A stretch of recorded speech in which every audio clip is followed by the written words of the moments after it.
Ya, Iha Purwanti, saya mau tanya dulu. Anda muslimah? Iya. Sudah sering nonton Edis TV? Iya. Sering. Sering. Masih Islam? Masih. Sungguh nekat yang nyata. Bagaimana mungkin Purwanti sering nonton Edis TV tapi masih Islam? Allah. Kan pengen tahu maksudnya itu ajarannya gimana gitu. Ajaran apa? Edis. Baik. Di dalam saya kan seorang Kristen. Jadi saya akan memberitakan apa ajaran Kristen. Dan saya akan memberitakan apa ajaran Islam. Di dalam ajaran Kristen, beberapa kali Tuhan Yesus mengatakan kepada orang-orang yang berdosa. Contoh misalnya, kepada orang yang lumpuh. Dia katakan, pergilah dan jangan berbuat dosa lagi. Supaya tidak terjadi yang lebih parah daripada ini. Kepada seorang yang didapati ini, dikatakan juga seperti itu. Tuhan Yesus selalu mengatakan pergilah dan jangan berbuat dosa lagi. Ketika ada orang datang kepada Yesus dikatakan selalu begitu. Disuruh bertobat, jangan berbuat dosa lagi. Nah, beda dengan ajaran Islam. Ajaran agama Islam itu kebalikannya. Kalau nggak bikin dosa malah dimusnahkan sama Allah. Coba Purwanti. Aku deg-degan nih. Jangan deg-degan. Coba Purwanti, kira-kira Purwanti, menurut logika kamu lah, mana yang lebih akan kamu ikuti? Ajaran Yesus atau ajaran Muhammad? Muhammad. Sungguh nekat yang sebentar, Bang Edis. Gimana? Bang Edis mau nanya. Apa itu? Di luar jalur itu ya. Boleh? Keluar jalur? Ini kita selesaikan Enggak, dulu. Di luar. Enggak, mau nanya. Kenapa? Oke lah, baiklah. Apa? Oke, silakan. Mungkin kamu ganti tema, silakan. Kalau hari kiamat itu nanti menjelang kiamat, Nabi Muhammad itu kan yang terakhir ya. Kenapa nanti yang diturunkan kok malah Nabi Isa yang untuk membunuh Dajjal? Ya karena Muhammad sudah meninggal, Muhammad sudah ada di alam kubur. Iya, kenapa yang meninggal malah yang terakhir? Ya itu kan sudah saya upload di video saya. Makanya ketika kita belajar agama Islam, pastilah kita akan meninggalkannya. Coba ya, Purwanti.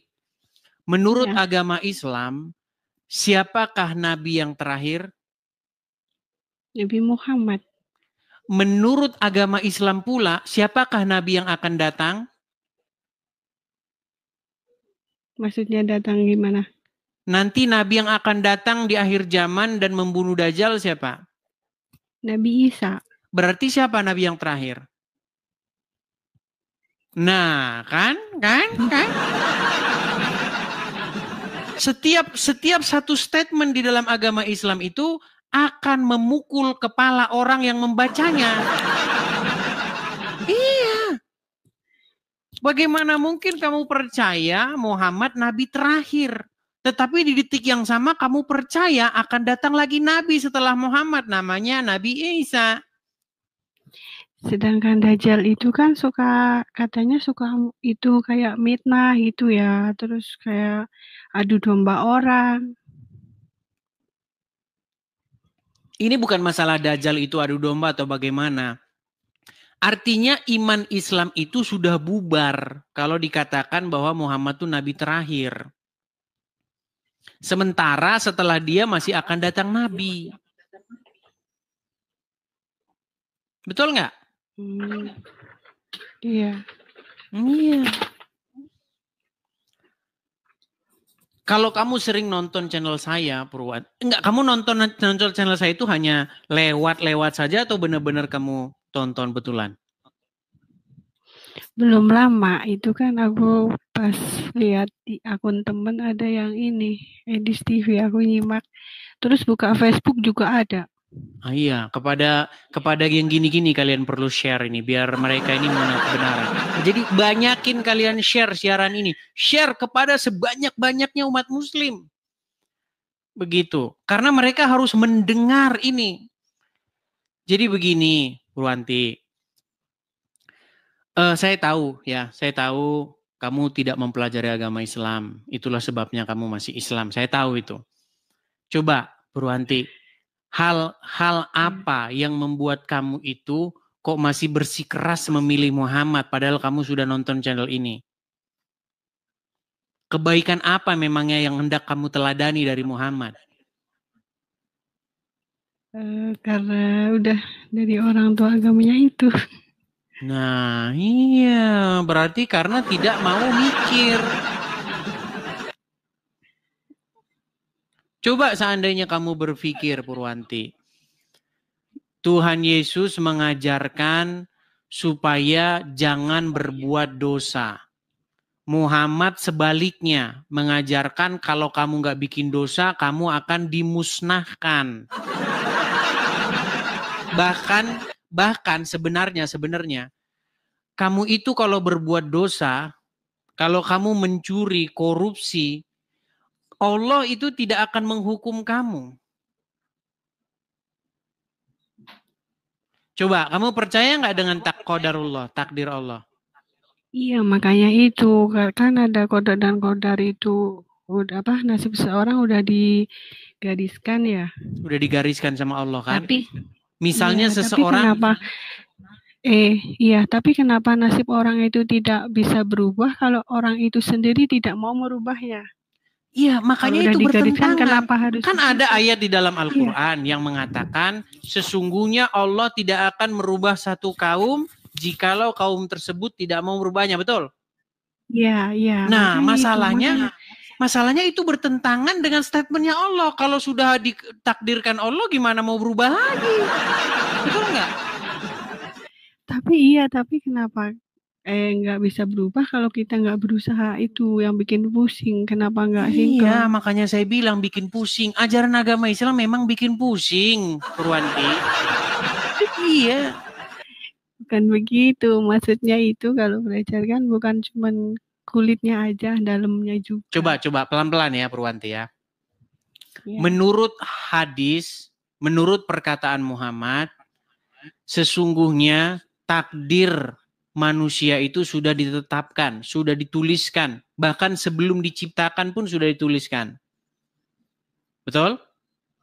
Artinya kalau ada seorang wanita muslimah, korupsi misalnya, itu sudah takdir Allah nggak? Nggak tahu itu, salah orangnya kali. Kok salah orangnya? Bukankah manusia itu hanya menjalankan takdir? Iya, kayak wayang kan. Iya, wayang. Kan. Wayang, makanya dalam agama Islam itu manusia itu hanya wayang saja. Semua sudah ditentukan, ditetapkan oleh Allah. Jadi kalau ada seorang muslimah ditakdirkan untuk korupsi, berarti yang bikin dia korupsi siapa? Nah, bingung kan? Nafsunya. Bingung kan? Kan dalam diri manusia ada nafsunya juga. Bukankah Allah yang menetapkan? Bukankah Allah yang sudah menuliskan suratan tangannya? Iya. Jadi serba nggak masuk akal memang. Satu bilang katanya mengikuti hawa nafsu. Satu bilang bukankah Allah sudah menetapkan takdirnya? Kan bingung. Memang bingung. Makanya saya pernah bilang, semakin dipelajari agama Islam itu, semakin dekat waktunya untuk meninggalkannya. Kan aku punya teman non-muslim, jadi aku lihat di TV. Ya, maksud saya begini, Purwanti. Kalau kamu menonton, coba kamu renungkan gitu loh perkataan saya itu. Ya kan?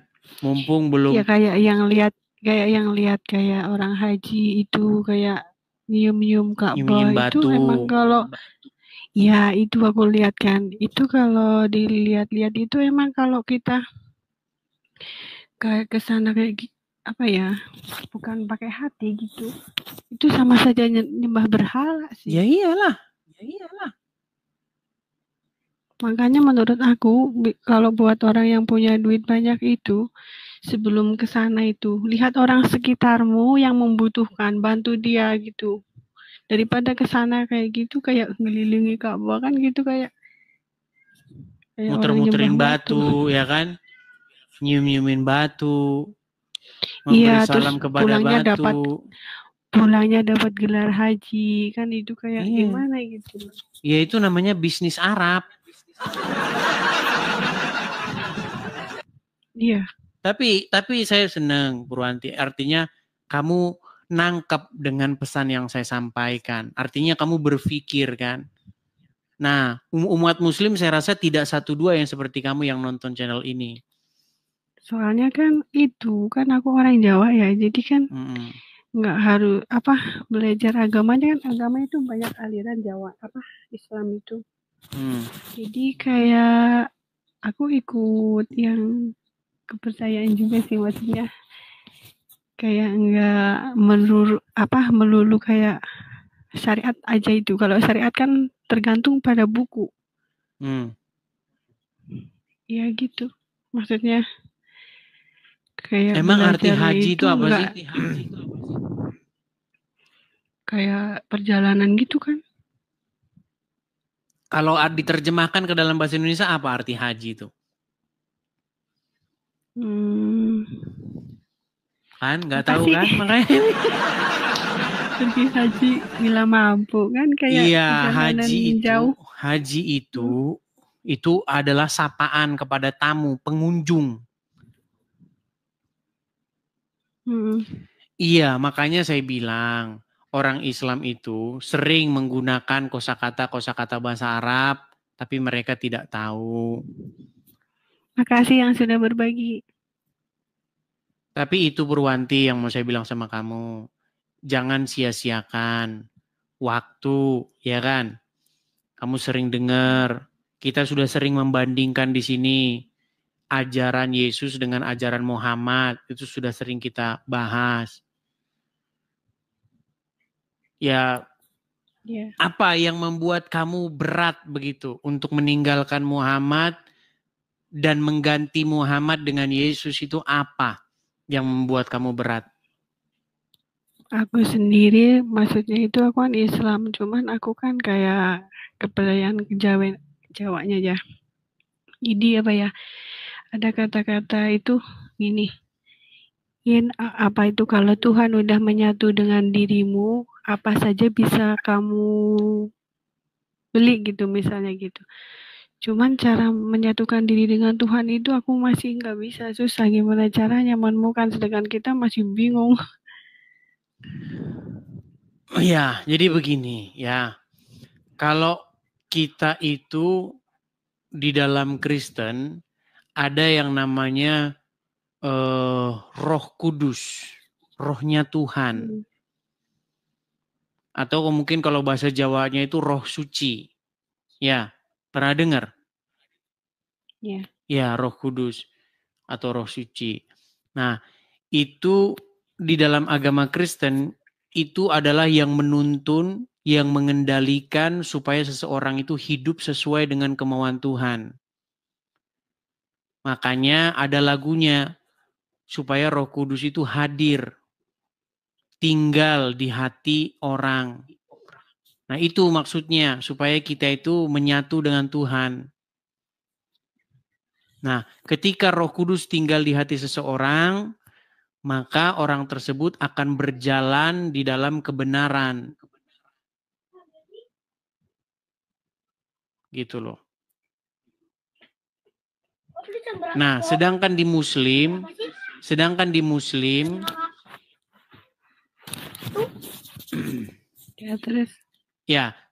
di dalam agama Islam, Anda itu juga hidup di bawah kendali, di bawah dikuasai, tapi yang menguasai, yang mengendalikan tuh Muhammad. Makanya umat Muslim itu ngikutin Muhammad. Muhammad berjenggot, dia berjenggot.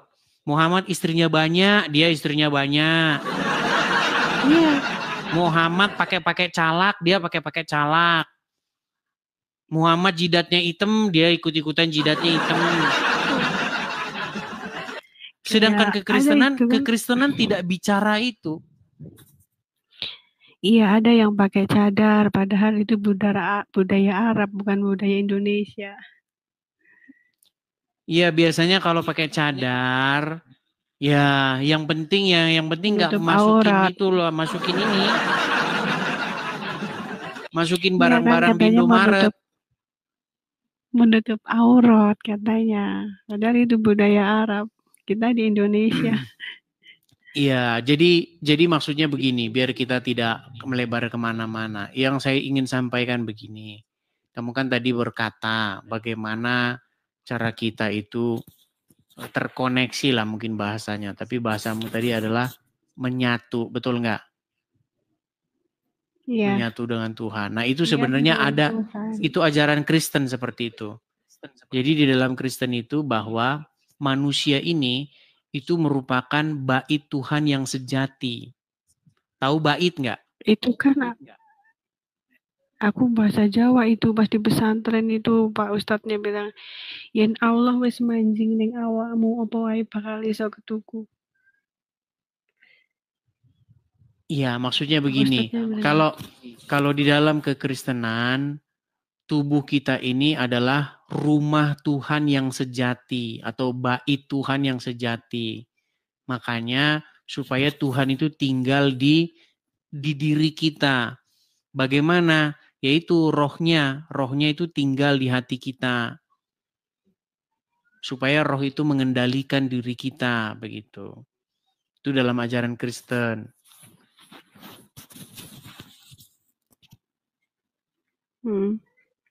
Ya tapi kan. Kalau dalam ajaran agama Islam, bukan, rumah Tuhan ada di Arab, jauh. Kalau dalam agama Kristen, rumah Tuhan yang sejati itu adalah hati kita sendiri. Iya betul, emang di hati. Tapi itu nggak ada konsep seperti itu. Konsep seperti itu nggak ada dalam agama Islam. Kalau aku ada. Gimana? Kalau yang maksudnya itu kayak kita melakukan sholat itu kan kita fokus ke hati, bukan fokus ke sajadah atau ke apa. Nanti itu sama saja kita menyembah berhala. Salah. Dalam agama Islam itu kalau sholat, Anda harus memperhatikan gerakan-gerakan, gerakan kaki, gerakan tangan, begini. Coba kamu termasuk yang begini, kamu termasuk yang begini atau yang begini? Nah, ada juga yang begini kan? Ada juga yang di depan begini, betul kan? Iya, beda-beda. Coba, kenapa ngadep Allah harus begini? Bingung pasti. Kan? Makanya saya cuma pesan sama kamu begini Purwanti. Ketika kamu melakukan itu melakukan hal yang tidak berguna dan sia-sia. Coba apa gunanya kamu kalau begini? Gunanya apa saya tanya? Berdiri itu sama dengan apa ya? Aku lupa weh. Kadang-kadang posisi kakimu juga harus ya begitu duduk tahiyat itu. Iya. Ya. Kenapa harus begitu duduknya? Sampai sekarang orang Muslim nggak bisa jawab itu.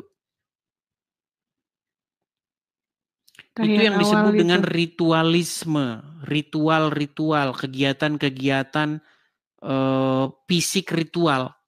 Padahal di dalam agama Kristen bukan seperti itu. Datang kepada Tuhan itu bukan gerak-gerakin kayak gerakan-gerakan begitu.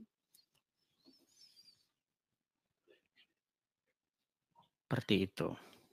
Ya itulah Purwanti intinya. Ya mungkin kamu baru nonton channel saya rasa dikit ya. Kalau kamu sudah sering nonton channel saya pastikan kamu pasti tidak seperti ini lagi. Ya, saya berharap sama kamu meresapi atau bila perlu lihat konten-konten saya yang lain begitu. Karena kalau kamu di dalam agama Islam itu, kamu itu dijanjikan oleh Allah perempuan-perempuan yang berpayudara besar. Itulah yang akan diberikan kepadamu sebagai hadiah. Kok gitu? Loh, memang itu ayat Al-Quran. Di dalam surat An-Naba ayat yang ke-33 dikatakan bahwa pahala bagi orang-orang atau hadiah bagi orang-orang yang bertakwa itu adalah gadis-gadis yang susunya besar. Malah ketawa. Alhamdulillah dong. Gimana? Ya, alhamdulillah. Buat apa Alhamdulillah. kamu? Ya kan udah gede. Gimana? Aduh, gawat. Aduh. Oke lah, saya rasa gini aja lah, Purwanti. Cobalah kamu renung-renungkan dulu, ya. Nanti kalau kamu sudah renung-renungkan, sudah bagus nanti kamu merenungkannya, kamu bisa naik lagi Ini ke sini. takut temanku lihat aku. Aku temanmu lihat, maksudnya gimana? Temen di TikTok ini kan banyak. Teman-temanmu banyak yang Kristen. Ada. Ya, Aku lihat saya di absen gini. di situ ada. Iya, maksud saya begini. Purwanti. Kamu renungkan perkataan saya. Jangan terlalu banyak nanti. Nanti kalau terlalu banyak, nanti kamu jadi nggak ada satupun yang kamu ingat. Dari yang sudah saya utarakan situ sajalah. Kamu renung-renungkan. Begitu ya? Iya. Oke, baiklah kalau begitu. Selamat siang. Saya turunkan ya. Ya, Assalamualaikum. Nggak boleh mengucapkan assalamualaikum kepada non-muslim. Boleh, kan mendoakan semoga kamu selamat. Oke lah, baik. Saya turunkan dulu. Selamat siang, ya. Aduh.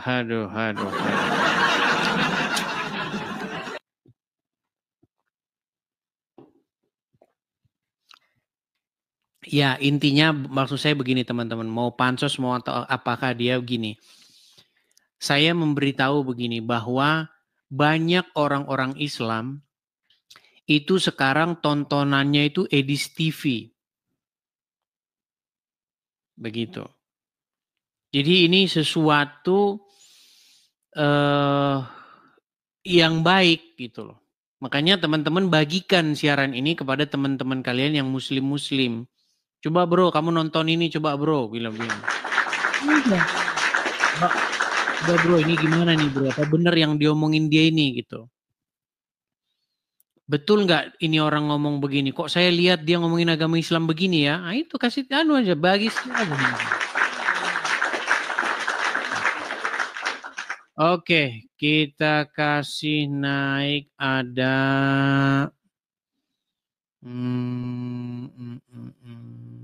di Baidu